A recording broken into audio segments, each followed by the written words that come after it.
மக்களே சாவித்திரி அத்தைங்க வீட்டுக்கு வந்துட்டோம். அத்தைங்க பார்த்தீங்க அப்படின்னா சந்தை போயிட்டு வந்துட்டாங்க.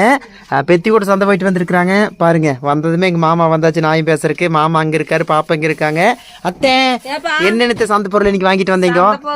பீட்ரூட் கிழங்கு, சரி அத்தை. அவரைக்காய், சரி அத்தை. தக்காளி. என்னத்தை கம்மல் புதுசா தெரிகிறது? தங்கமாத்தே சாமி தங்குதே, பழைய காலத்து தங்கம். நீ சரி கம்மல் இருமா தங்கமெல்லாம் பேங்க்ல படிச்சுட்டு புளிப்பட்டி போன கருவேப்பிலை மல்லி எடுக்கிறது. சரி அத்தை. அந்த கப்பல் கருத்து போச்சு, அதை கழட்டி வீசி போட்டு ஒரு கவரையும் வாங்கி மாட்டிட்டு வந்து ஜம்முனுக்கு அத்தை. தங்க மட்டும் வைக்குது அத்தை. எத்தனை அத்தை? ஒரு 150 ரூபா கண்ணு. 150 ரூபாயா மக்களே? ஆமா அத்தை. அத்தை சூப்பரா இருக்கிறதே. நான் ஜம்முனுக்குது போ மாடல் கிட்ட எல்லாம் போட்டு ஏமாமா